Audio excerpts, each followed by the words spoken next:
Hi! Hello again to you Information Architecture Summiteers. This is a follow-on to my recorded Information Architecture keynote in case a communication glitch blocks a live Q&A session. Here are answers to some questions you've sent in from social media. Marcia Haverty of Portland, Oregon asks, would love to hear about the time Ted first realized information can have structural and spatial properties and behavior. My answer, I don't remember any first time. As soon as you see a diagram, you know information has structural properties that can be spatially represented. Diagrams have overview that writing lacks. As a boy, I especially enjoyed the diagrams in Time magazine. They're what are now called infographics, diagrams with pictorial elements. And as a boy, I greatly enjoyed the diagrams in Scientific American and the popular science magazines. On a recent trip to Italy, I was struck by the number of diagrams they have in newspapers. Making diagrams is an important skill, a form of information architecture, very like writing, since you are selecting and structuring the elements of attention. Unfortunately, I fear many Americans can't understand diagrams, and that is why we see far too few of them. Dahlia Levine, New York, asks, I note that she's the information architect of the Ford Foundation. So if I may address you, Ms. Levine, as Madam Librarian, your first question is, do you think that the semantic web can help the goal of simultaneously connecting small portions of information? My answer, I do not understand the semantic web concept. It seems to be about deriving meaning from documents automatically. Human meaning is very complex, and only very simple information can be derived from web pages automatically. She also writes, how would you construct the argument to a CTO to throw out lumps and address the tiny pieces? Part 1. How do you argue to a CTO? I'd give up right there.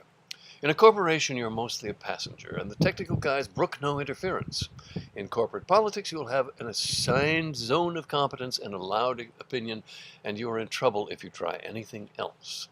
The only way to approach the problem is through the application level, finding applications that do what you want. The CTO is more likely to accept that you're using some new tool than trying to change his paradigm. Part 2 of the answer. Throw out lumps and address the tiny pieces. I'm not quite sure what you have in mind. It sounds something like things I've said, but so does almost everything. We certainly need stable addressability of subdocuments, which the web makes impossible with the embedded markup and font crap. Sarah Mooney of Philadelphia, PA asks, what is the biggest lie proliferating in computing today? My answer, lies are explicit. Paradigms are not. All paradigms are true in some way, in that they map to reality in their own ways. The big mistake is believing that today's computer world is how it has to be. But it would be an even bigger mistake to think the computer world is easy to change. Jason Alderman, San Diego asks, how can we best amend OSs, or the web today, to fix problems you point out, or are they so unsalvageable we should start over? I don't see how to fix either OSs or the web to give us, 1, windowing systems that allow visible lines and beams between the contents of one window and another. 2, an easy way of rearranging your content virtually. 3, easy ways of annotating and connecting everything properly. I'm still trying to start over doing this at the application level, but it's not easy.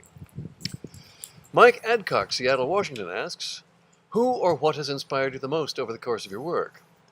Well, Leonardo da Vinci for being able and willing to see. Frank Lloyd Wright for magic combinations.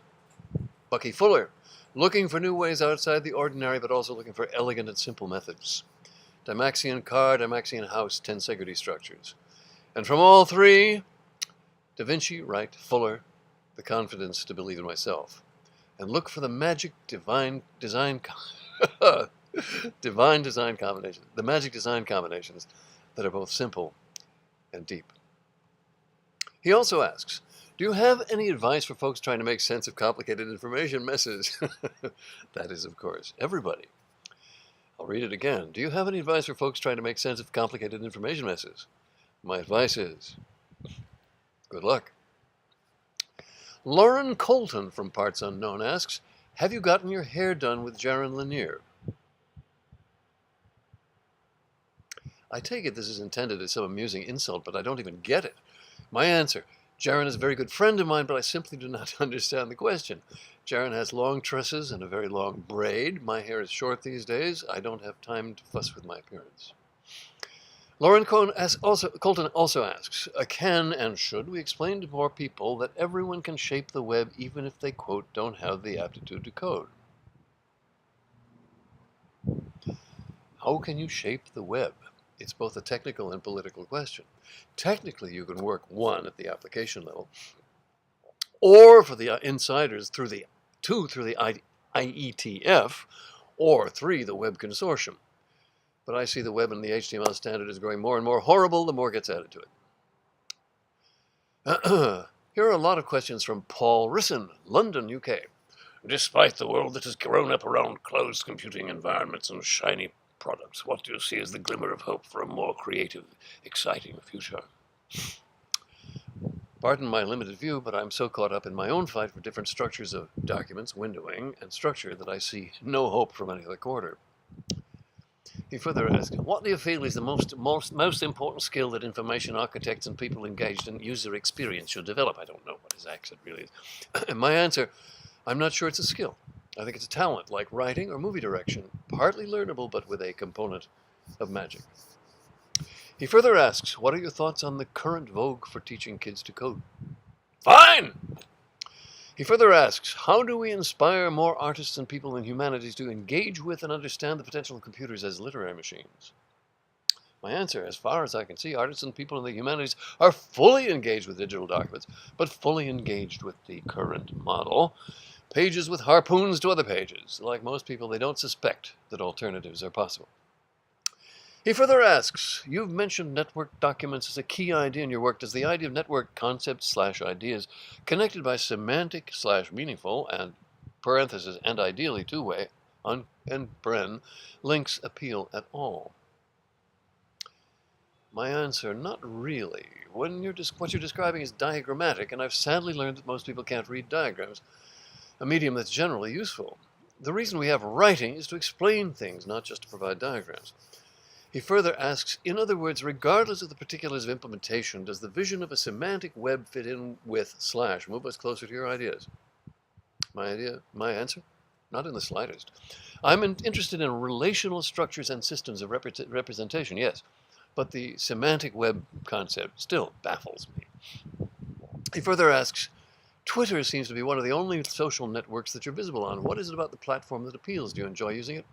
It's a chance to publish my one-liners, that's all. I do think many things are funny. In this horrible world, it's laugh or cry, right? Now we have a lot of questions and editorializing from Abby Covert, or Covert, in New York, NY. She asks or states, is hypertext a pattern only in the digital world? Is a signpost, e.g. New York Public Library, an example of hypertext? She goes on with Abby's background to her question. Oh, I believe she's a honcho in the Information Architecture Society. Well, great. She answers her own, quote, she answers her own question. I'm quoting her saying, quote, she answers her own question, colon. My unequivocal answer back is yes, because it directs the user to the content around the corner, down the street, etc., without moving the content to the user as transclusion does. Thanks for that 1, 2, 10. My answer, not every pointer is hypertext. As Freud said, sometimes a cigar is just a cigar. But if you want to expand the concept, be my guest. When I asked Thomas Kuhn if I could redefine paradigm slightly, he said, do what you like, I've run it into the ground already. Abby covertly further asks or states, in our intertwinkled world, designers are being asked to work across overlapping physical and digital mediums. As a teacher, I want to believe that there are meta patterns which span that divide and apply to both worlds, as well as the mushy combination of them both. My answer, okay. She further asks or states, but my want to teach the idea of, quote, hypertext as a pattern in the analog world has been met with controversy. My answer, to expand on Anthony Warhol, teaching is what you can get away with. She further asks or states, in my hippie rationale, We are all living in a big choose-your-own adventure sifting through the world around us. Those signposts are important elements for designers to understand, whether they be physically printed signs or little blue hyperlinks that get the user there. My answer: I don't quite know what you're driving at, but good luck. From Peter Morville, Ann Arbor, Michigan. First of all, thank you, Peter, for your book, Intertwingled. And I see you have an O'Reilly book on information architecture, which is very thick, as O'Reilly books are supposed to be. Impressive. He says, the web became popular in part because one-way hyperlinks are so easy to understand and use. Do you believe that most people would have understood and adopted the more sophisticated model embedded in Xanadu? My answer: I know nothing about most people. I know what I want, and I know a lot of smart people, and some of them actually want it already. My concern is not for most people. The digital rabble are happy with kitten pictures on Facebook, etc. My concern is for facilitating very smart people working on very complex issues, what Doug Engelbart called the urgent complex problems of humanity, and it won't be hard to involve them. Peter Morville says, many information architects and user experience designers don't know how to write code. Do you think that's possible? My answer: a problem for whom depends on what they're selling. It's an old saw that for the good of the soul, everybody should be able to program, but I certainly don't know how that works out in your field. I have no everyday picture of the field, though it seems like web designers trying to go hi-hat. Going into the soup of JavaScript environments is a nightmare trip. But already there are so many templates out there. Surely there are easy templates you can foist on customers. But sorting through the templates is a problem.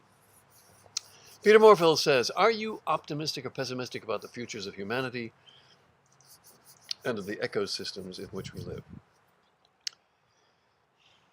I should answer with some Zen-like conundrum that admits of many interpretations. Is the glass half empty or half full? I'm afraid it's cracked and doesn't have much time left. But that's what they say about me, and I hope to prove them wrong. Thank you.